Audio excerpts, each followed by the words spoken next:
যে বিএনপির 7 থেকে 10 জন আমি ভারতীয় কুত্তা, আপনারা রাইট শুনেছেন, ভারতীয় সুবিধাভোগী কুত্তা, নেরি কুত্তা এই হারামজাদাদের বাসায় আছে। আপনারা মোটেও অবাক হবেন না। এবং এই কুত্তাগুলো কারা? মুজিবের নাম ধরে যে কান্দে, মুজিবের নাম ধরে কান্দা এক শুয়োরের বাচ্চার নাম আপনারা জানেন না, কথায় কথায় কান্দে মুজিবের জন্য। বিএনপির বিরোধিতা করেছে, বেগম জিয়ার বিরোধিতা করেছে, খালেদা জিয়ার বিরোধিতা করেছে। দেখেন আমির খসরু মাহমুদ এই শুয়োরের বাচ্চা ভারতে গিয়ে নেংটি খুলে অমিত শাহের সামনে দাঁড়ায়।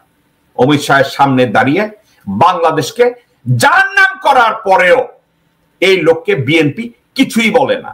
বিএনপির জন্য কিছুই করার নাই, কিছুই আসে যায় না। এই কুত্তার বাচ্চারা বলবে। আর এক শুয়োরের বাচ্চা ঢাকা একসময় চান্দাবাজা ছিল, শুয়োরের বাচ্চা ইলিয়াস আলীর মার্ডারকে দেখেন। এই মির্জা আব্বাস ইলিয়াস আলীর মৃত্যুকে অন্য খাতে প্রবাহিত করার জন্য এই লঙ্গির বাচ্চা লন্ডি কথায় কথায় বলছে, ও ইলিয়াস আলীকে কারা মেরেছে আমি তা জানি, ইলিয়াস আলীর মৃত্যু নিয়ে আর কোন দ্বন্দ্ব নেই, আমি জানি একজাক্টলি কারা ছিল।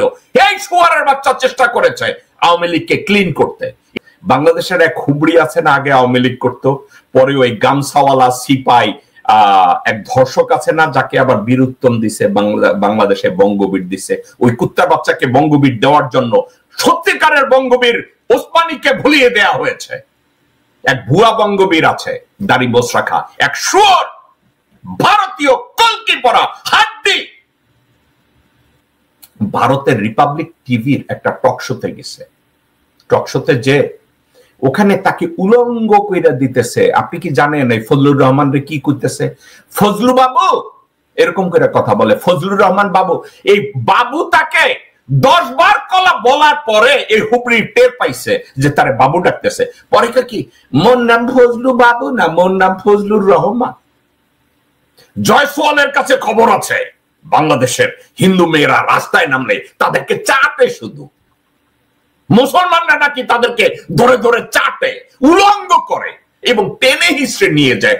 আহা,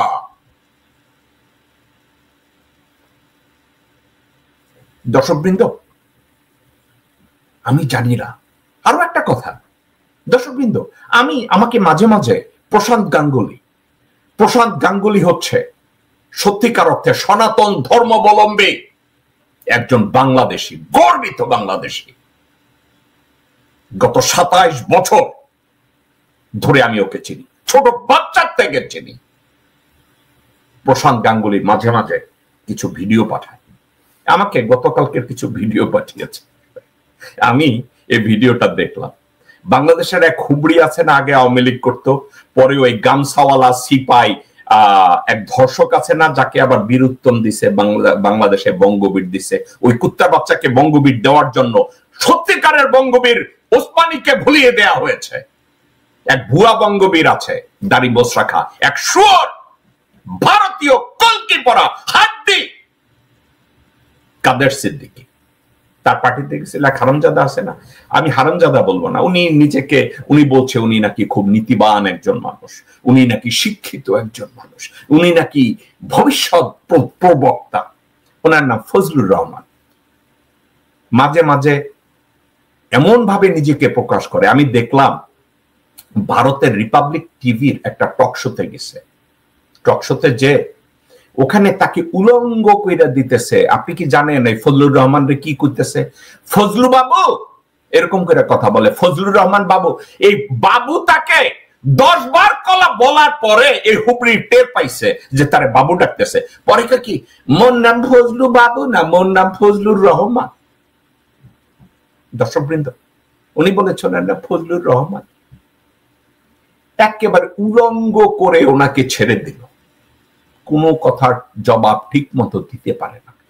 কয় ভূগোল, উনি কয় ইতিহাস, ওনারে কয় ইতিহাস, উনি বলে অঙ্ক। এই লোকটা নাকি দূরদর্শী। একে আমি কয়েকবার বলেছি এই লোকটার আকল জ্ঞান কম।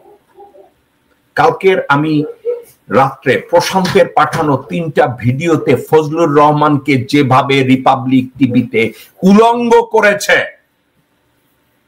আমি মনে মনে বললাম, এদের কি কোনো আত্মসম্মান বোধ আছে?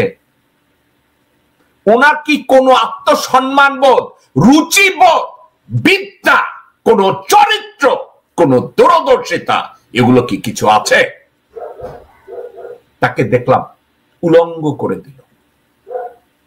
এবং পাশে আবার দেখি আওয়ামী এক পতিতা তার সাথে, উনি আবার খুব কেলাইয়া কেলাইয়া কইল, আমি আপনাকে চিনি, আমি আপনাকে চিনি, কেলাইয়া কেলাইয়া। এবং ওই ভারতীয় পতি, বাংলাদেশের জন্মগ্রহণ করা ভারতীয় পতিতা বেটি আবার একটা হিজাব করেছে। পরে কি বলে জানেন? বাংলাদেশের সিরিয়া থেকে জঙ্গি এসেছে, বাংলাদেশে আফগানিস্তান থেকে জঙ্গি এসেছে, পাকিস্তান থেকে জঙ্গি এসেছে। এই মাগিকে কেউ জিজ্ঞাসা করবে যে বাংলাদেশে জঙ্গি আসতে গেলে ভারত বাদ দিয়া কেউ আসতে পারে না, ভারত থেকে বর্ডার ক্রস করে আসছে, তো ভারত তখন কার বাল ফল ছিল? মাগি, তুই ভারতে থেকে বাংলাদেশ সম্পর্কে কথা বলছিস। আর আরো একটা কথা বলি, বাংলাদেশের যেসব হারামজাদা লোকজনরা এই রিপাবলিক, এই বিজেপির এই মুরের টিনে যাইয়া বাকবাকুম করতে যায়, কোন এক বাল ছালেগুলোকে টকশো করতে যায়, এদের ব্রেনটা কোথায়? আমি দেখছি ওখানে কারা কারা জানি গেছে, গণ অধিকার পরিষদের কারা কারা জন্য ওখানে গেছে, 2-4 জন। ওখানে গিয়ে তারা দেখছি দুই একটা লোকজন ওই খিস্তি করার জন্য যেভাবে কথাবার্তা বলে, তারাও তাদেরকে ঠিক মতো ধুয়ে দিচ্ছে। যেভাবে ধুয়ে দিচ্ছে, তো ধুইয়া দেওয়া দেখে আমার কাছে খারাপ লাগে না, আমার কাছে ভালোই মনে হয়েছে।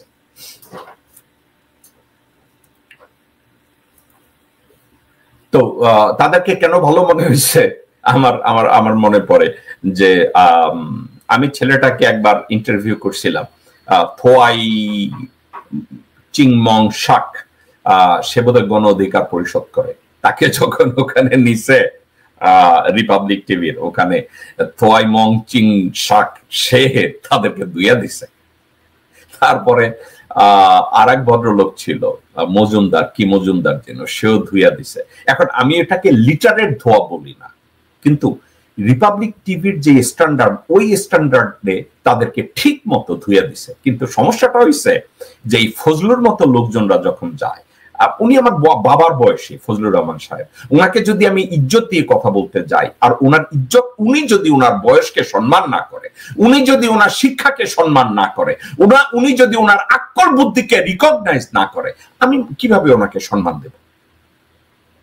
ঠিক আছে, তো এখন গণ অধিকার পরিষদের ছেলে পান্ডা যেভাবে বাস দিছে, থোয়াই চিংমং ইঞ্জিনিয়ার শাক যেভাবে বাস দিছে, গণ অধিকার পরিষদে ফারুক যেভাবে বাস দিছে, ওরা যায়, ওরা ইয়াং পোলাপান, ওরা নতুন রাজনীতি করে, ওরা যদি ওখানে গিয়ে লাথি গুতা দেয়, লাথির জবাবে লাথি, গালির জবাবে গালি, উলঙ্গর জবাবে উলঙ্গ, ওরা যদি করে আসে, এটা মানায়।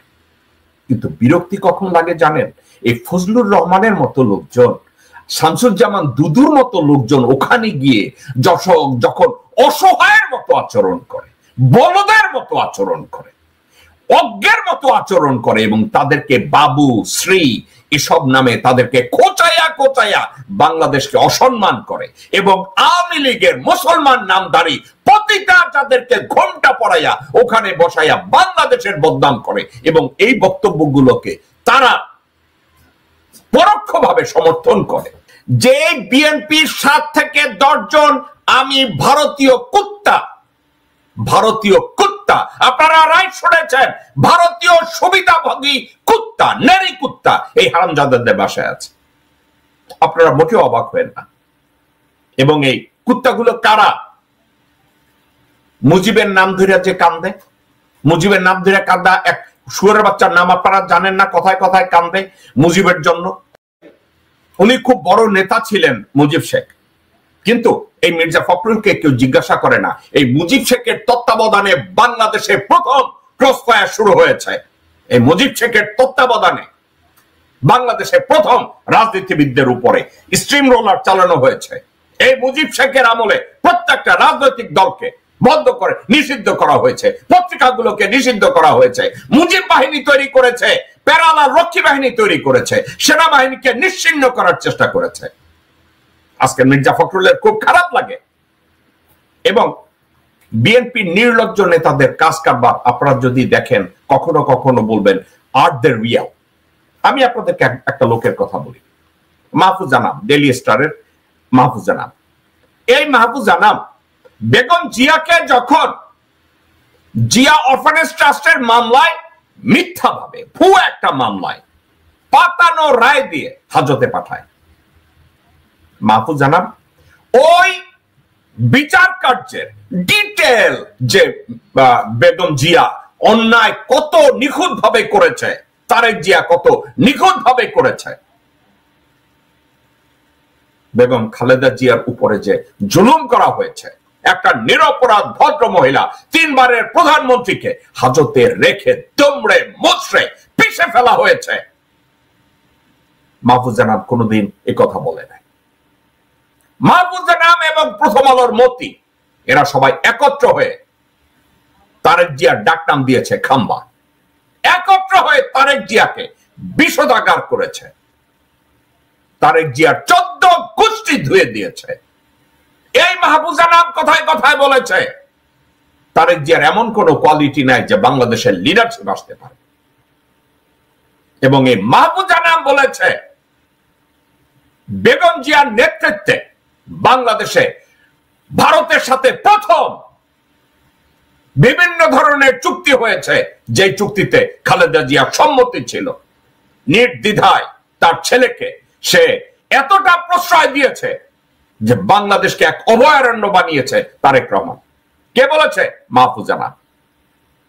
কিন্তু মাহফুজ আনামকে কোনোদিন বলতে শোনা যায় নাই সজীব আহমেদ ওয়াজেদের অপরাধের ফেরিস্তে।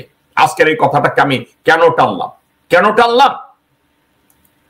এদের তো কোনো ঈমান নাই, এদের কোনো চরিত্র নাই। কেন চরিত্র নাই? যে মাহফুজ আনাম কথায় কথায় বেগম জিয়াকে অসম্মান করেছে, বেগম জিয়াকে সাজার ক্ষেত্রে তাকে ক্রিমিনাল বানিয়েছে, তারেক রহমানকে অপরাধী বানিয়েছে, তারেক রহমানকে দেশদ্রোহী বানিয়েছে। দেখেন সেই মাহফুজ আনামের সাথে গলা জড়াজড়ি করে ভারতীয় কুত্তার বাচ্চাদের দেখেন, তাকায় দেখেন। এদেরকে আমরা বলি যে এদেরকে দ্বারা আমরা বাংলাদেশের মুক্তি টেনে আনবো, এদেরকে দ্বারা বাংলাদেশে গণতন্ত্র পুনরুদ্ধার করব। এই বেঈমানদেরকে দিয়ে, যেই বেঈমানরা কন্টিনিউয়াসলি বিএনপির বিরোধিতা করেছে, বেগম জিয়ার বিরোধিতা করেছে, খালেদা জিয়ার বিরোধিতা করেছে। দেখেন আমির খসরু মাহমুদ এই শুয়ারের বাচ্চা ভারতে গিয়ে নেংটি খুলে অমিত শাহের সামনে দাঁড়ায়, অমিত শাহের সামনে দাঁড়িয়ে বাংলাদেশকে জাহান্নাম করার পরেও এই লোককে বিএনপি কিছুই বলে না। বিএনপির জন্য কিছুই করার নাই, কিছুই আসে যায় না। এরা কি তারেক জিয়ার নির্দেশে এ ধরনের কাজ কারবার করে? আমার জানা নাই। ঠিক আছে, তাকিয়ে দেখেন এই সেই আমির খসরু ওখানে অমিত শাহের কাছে গিয়েছে। অমিত শাহের পরে বর্তমানে সে এই মাহফুজ আনাম যারা বেগম জিয়াকে ডিজন করেছে, যারা তারেক রহমানকে বলেছে বাংলাদেশে রাজনীতি করার যোগ্য নাই, তার সাথে দাঁড়িয়ে তার অবস্থা দেখেন। শুধু কি আমির খসরু মাহমুদ? তাকিয়ে দেখেন তার পাশে কে বসে আছে, আর এক বেঈমান। দেখেন দেখেন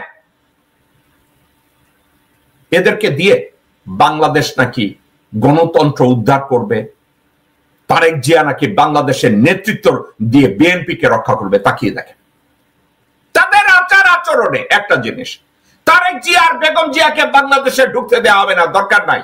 যা বাংলাদেশ জাতীয়তাবাদী দলের তারা নিয়ে নেবে, তারা দেশ চালাবে। বাংলাদেশ জাতীয়তাবাদী দলকে জাতীয় পার্টি বানাতে এরা তো বেশি দেরি করবে না। এবং সব শেষে তারা কি করবে জানেন? এসব সব কুত্তার বাচ্চারা, ল্যাংনোটের বাচ্চারা পরবর্তীতে বলবে আমরা তো মুজিব সোনা, আমরা তো মুজিব সেনা, আমরা তো আওয়ামী লীগ করেছি, আমরা শুধু বিএনপির ভিতরে লুকিয়েছিলাম। কথায় কথায় আছে না, আজকে শিবিরের লোকজনরা বলে না আমরা তো আওয়ামী লীগ ছাত্রলীগের ভিতরে লুকিয়েছিলাম জীবন বাঁচাতে। এই ল্যাঙ্গট পড়া হারামজাদারা এক সময় কি বলবে জানেন? আমরা তো বিএনপির ভিতরে লুকিয়ে ছিলাম এই আওয়ামী লীগ জয় বাংলা বলার জন্য। এই কুত্তার বাচ্চারা বলবে। আর এক শুয়ারের বাচ্চা ঢাকা এক সময় চান্দাবাজা ছিল, শুয়ারের বাচ্চা ইলিয়াস আলীর মার্ডারকে দেখেন, এই মির্জা আব্বাস ইলিয়াস আলীর মৃত্যুকে অন্য খাতে প্রবাহিত করার জন্য এই লঙ্গির বাচ্চা লন্ডি কথায় কথায় বলছে, ও ইলিয়াস আলীকে কারা মেরেছে আমি তা জানি, ইলিয়াস আলীর মৃত্যু নিয়ে আর কোন দ্বন্দ্ব নেই, আমি জানি একজাক্টলি কারা ছিল। এই শুয়ারের বাচ্চা চেষ্টা করেছে আওয়ামী লীগকে ক্লিন করতে। ইলিয়াস আলীর মৃত্যুর সাথে আওয়ামী লীগ জড়িত না, তার কথাটা এমনই ছিল। এই শুয়ারের বাচ্চার দিকে তাকিয়ে দেখেন, এই শুয়ারের বাচ্চা তার বউকে নেতা বানিয়েছে, যেই বউ এক লাইন বাংলা ঠিক মতো বলতে পারে না। এই শুয়ারের বাচ্চারা যদি এখন তাদের বাড়িতে, তাদের গাড়িতে, তাদের এখানে সেখানে আওয়ামী লীগের নেতা মন্ত্রী এমপিদের লুকিয়ে রাখে, সেনাপ্রধান ক্যান্টনমেন্টের ভিতরে লোকজনদেরকে লুকিয়ে রাখে, বঙ্গভবনে অপরাধীদেরকে লুকিয়ে রাখে, তাইলে বাংলাদেশের অপরাধ বাড়বে না কেন? আমাকে বলেন, বাংলাদেশে কেন অপরাধ বাড়বে না? আপনারা বারবার বলেন লেফটেন্যান্ট জেনারেল জাহাঙ্গীর আলম কার বাল ছিঁড়তেছে, কেন অপরাধীদের গ্রেফতার করা হয় না? কেন বাংলাদেশ বিকাম, ঢাকা মহানগরী became one of the crime spot হবে না কেন? আর্মিকে ম্যাজিস্ট্রেসি পাওয়ার দিয়েছে, তারা ম্যাজিস্ট্রেসি পাওয়ার প্রয়োগ করবে না। ডক্টর মোহাম্মদ ইউনূস সার্বিকভাবে ভদ্রভাবে চেষ্টা করছে, ম্যাজিস্ট্রেসি পাওয়ার দিয়েছে, ওকে আইন শৃঙ্খলা পরিস্থিতি রক্ষা করো, কিন্তু সেনাপ্রধান ওয়াকারুজ্জামান এটা করবে না এবং করতে দিবে না এবং এটার সাথে কোঅপারেটও করবে না।